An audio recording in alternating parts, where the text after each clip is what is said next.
नमस्कार, मैं दीपक विशाल और आप देख रहे हैं बिग न्यूज 9। कोरोना संकट और लॉकडाउन की वजह से सुस्त पड़ी अर्थव्यवस्था को गति देने के उद्देश्य से सरकार ने 20 लाख करोड़ के आर्थिक पैकेज का ऐलान किया है। आपको बता दें कि वित्त मंत्री निर्मला सीतारमण आर्थिक पैकेज की 5वीं किस्त या आखिरी चरण की घोषणाएं कर रही हैं। 20 लाख करोड़ के आर्थिक पैकेज को लेकर वित्त मंत्री निर्मला सीतारमण ने 5वीं और आखिरी प्रेस कॉन्फ्रेंस में कहा कि पीएम मोदी ने अपने संबोधन में कहा था कि आपदा को अवसर में बदलने की जरूरत है। सरकार गरीबों को तुरंत आर्थिक मदद पहुंचा रही है, खाना पहुंचा रही है। उन्होंने कहा कि संकट का दौर नए अवसर खोलता है। वित्त मंत्री निर्मला सीतारमण ने कहा कि प्रधानमंत्री गरीब कल्याण योजना के तहत टेक्नोलॉजी का इस्तेमाल कर डायरेक्ट बेनिफिट ट्रांसफर कैश का किया गया।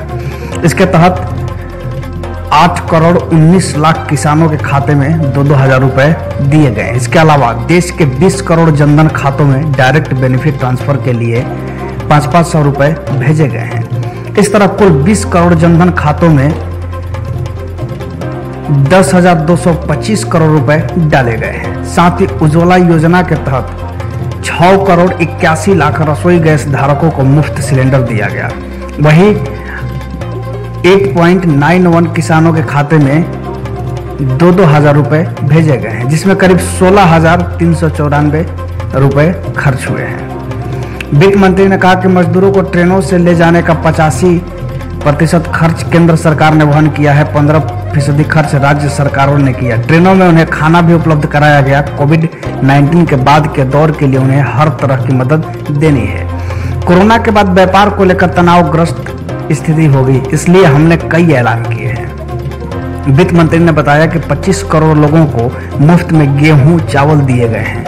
उन्होंने आगे कहा कि भारत में अब एक दिन में 3 लाख से ज्यादा पीपीई और N95 मास्क बन रहा है। कोरोना काल में 11.08 हाइड्रोक्लोरोक्विन टैबलेट बनाई गई। जरूरतमंद छात्र जिनके पास इंटरनेट नहीं है वे स्वयं प्रभा DTH सेवा से पढ़ सकते हैं। फिलहाल ऐसे 3 चैनल, इनमें 12 नए चैनल जुड़ेंगे।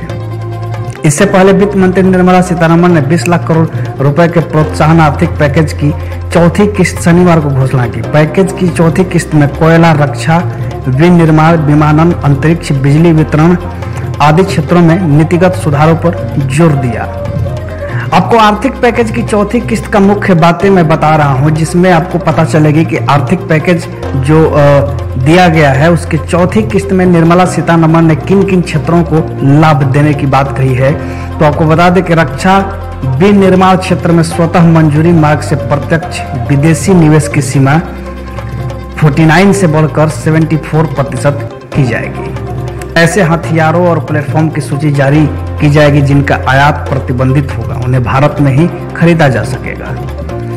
आयातित कल पुर्जों के स्वदेशीकरण को बढ़ावा देने के लिए रक्षा आयात का बिल कम करने पर ध्यान दिया जाएगा। वहीं बड़े घरेलू खरीद के लिए अलग अलग बजट प्रावधान किए जाएंगे। आयुध निर्माण बोर्ड का निगमीकरण भी किया जाएगा। अब नगर विमानन क्षेत्र की बात करें तो इसमें यात्री उड़ानों के लिए भारतीय वायु क्षेत्रों पर लगी पाबंदियों में ढील दी जाएगी। इससे ईंधन और समय की बचत होगी। पाबंदियों में ढील से विमानन क्षेत्र को 1 साल में 1,000 करोड़ रुपए का लाभ होगा।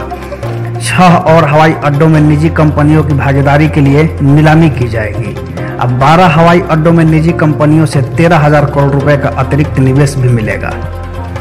भारत विमानों के रख रखाव, मरम्मत और जीर्णोद्धार का केंद्र बनेगा। इसके लिए करों का युक्ति संगत बनाया जा चुका है। वहीं अगर कोयला एवं खनिज के क्षेत्र में भी इन्होंने बहुत सारी बातें कही। बिजली वितरण पर भी तमाम बातें कही। सामाजिक बुनियादी संरचना में इन्होंने कहा कि अस्पताल समेत सामाजिक बुनियादी संरचना के विकास में BGF में सरकार की हिस्सेदारी 20% से बढ़कर 30%। इससे 8,100 करोड़ रुपए खर्च होंगे। वही अंतरिक्ष में भी उन्होंने बहुत सारी चीज़ों को कही, जिसमें निजी कंपनियों को अपनी क्षमता बेहतर बनाने के लिए इसरो की सुविधाओं, अन्य प्रासंगिक संपत्तियों के इस्तेमाल की इजाज़त मिलेगी। परमाणु ऊर्जा में भी उन्होंने कहा कि कैंसर एवं अन्य बीमारियों के किफ़ायती उपचार के लिए PPE आधार पर अनुसंधान नाभिकीय संयंत्र बनाए जाएंगे।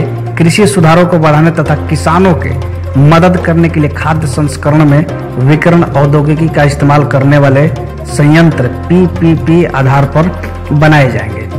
तो ये जो आपको हमने बताया, इसमें ये 5वीं किस्त जो 20,000 करोड़ जनधन खातों में जो पैसे ट्रांसफर किए, 20 करोड़ जनधन खातों में जो पैसे किए गए हैं, और उसके साथ ही आपको बता दें कि जो नरेंद्र मोदी का 20 लाख करोड़ के आर्थिक पैकेज का जो ऐलान था, उसमें आज 5वीं और अंतिम किस्त में निर्मला सीतारमण वित्त मंत्री ने क्या कहा है, किस तरह की चीजें हैं, ये तमाम चीजें आपके सामने है।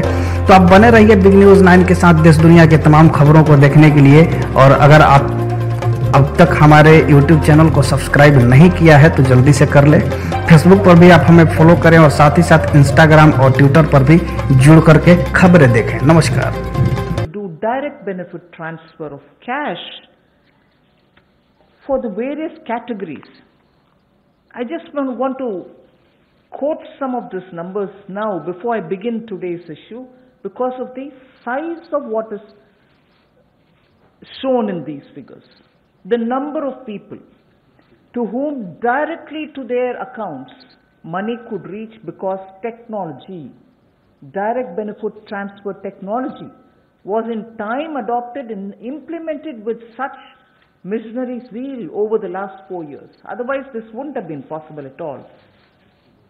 PM Kisan beneficiaries as of 16th May, I'm strictly talking about the announcements and their impact.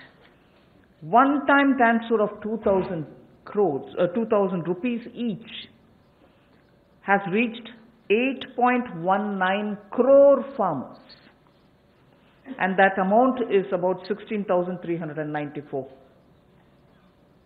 crores. NSAP beneficiary, the old age and others, first installment 2.812 crores of people. 1,405 crores of rupees in the first installment, again 1,402 in the second installment. The target was to give away 3,000 crores, and that's almost nearly achieved.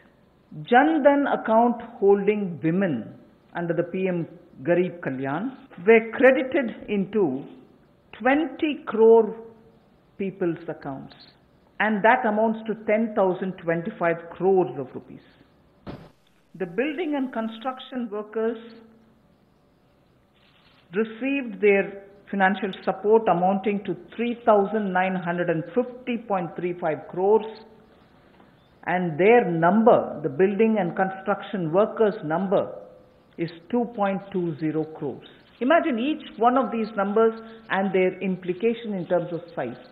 And all of them received the money directly into their accounts purely because DBT was possible.